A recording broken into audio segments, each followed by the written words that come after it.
Me gustaría la opinión del doctor Luis Carlos Ugalde. Él es director general de Integralia Consultores, una empresa de análisis de riesgo político, colaborador en este espacio de noticias, como siempre. ¿Cómo estás, Luis Carlos? Bienvenido. Para ti, ¿quién miente? ¿Alito Moreno o Adán Augusto López? Adán Augusto López miente, o más bien tiene la boca floja, en el sentido de que probablemente estuvo diciendo algo que se lo desea, o que se le antojó, o que lo dice por provocación. Y lo digo porque, bueno, pues claramente Alejandro Moreno, el presidente del PRI, y Rubén Moreira, el coordinador de los diputados del PRI, ya salieron a desmentirlo. Pero sobre todo algo más de fondo. ¿Qué ganaría el PRI nacional con aprobar una reforma electoral que afecta al INE, que lo devora y que afecta a toda la fuerza que la oposición puede tener? Yo entiendo que hace 2 o 3 semanas el PRI nacional de Alejandro Moreno aprobó una reforma para prolongar la presencia de las Fuerzas Armadas en las calles de México, lo cual a mí me parece algo muy negativo.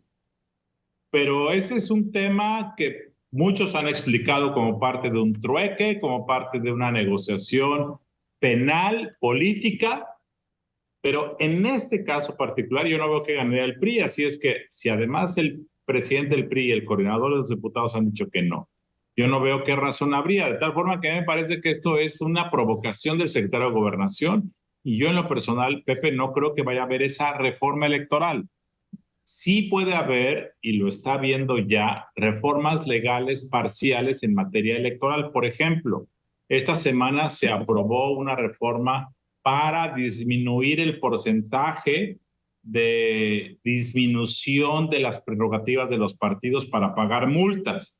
Antes el tope era 50% de sus administraciones mensuales, ahora los partidos quieren bajarla al 25%. Por ejemplo, hoy en la mañana se quería aprobar en la Cámara de Senadores la reglamentación para la reelección legislativa.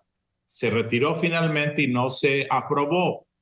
En las próximas semanas van a ocurrir algunas de estas reformas legales, pero son marginales, son acotadas, no son muy relevantes. Pero la gran reforma electoral de López Obrador para desmantelar al INE y que sus consejeros sean electos por voto popular y todas estas tonterías que se han planteado, creo que no son una realidad y no van a prosperar. Hay peligro en caso de que prosperara, por los acuerdos que sean, la reforma electoral, político-electoral que busca el presidente. Hay riesgo de que el INE, al transformarlo en Instituto Nacional Electoral y de Consulta, se desintegre, se interprete de otra manera, más a modo de lo que quiere la 4T, y se pierda la fisonomía democrática de esta institución que garantiza elecciones libres y válidas? Si la reforma de López Obrador fuera aprobada, lo cual es tu pregunta, entonces hay que cerrar la cortina del país, hay que cerrar la cortina de la democracia. Se acabó el juego. Bye, nos vemos dentro de 50 años para ver cómo reactivar un modo de vida democrático. Pero si lo de López Obrador se aprobara, sería el fin de una era de apertura política en el país. Fin de la historia, fin del juego, reset it. Es gravísimo, gravísimo. De tal forma que dado que yo creo que no va a ocurrir, creo que hay otros espacios para poder seguir caminando dentro de márgenes muy estrechos en temas democráticos, porque es muy importante decirlo, Pepe. López Obrador no tiene valores democráticos. López Obrador es un político personalista, populista, concentrador, alienador, desplazador. No le gusta incluir. Entonces, por sí mismo, López Obrador es un peligro para la democracia por su forma de entender la política. No le interesa consensuar, no le interesa negociar, no le interesa escuchar, no le interesa aprender. Ese es un gran problema de un político sin valores democráticos como lo es López Obrador. pero creo yo que la democracia mexicana va a trascender a López Obrador.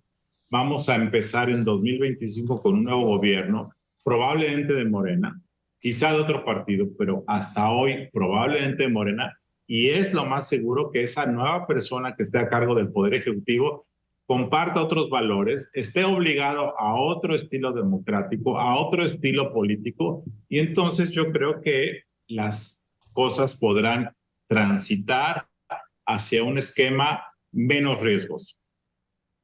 Gracias, por supuesto, doctor Luis Carlos Ugalde, como siempre, por estar con nosotros. Gracias, Pepe. Buenas noches.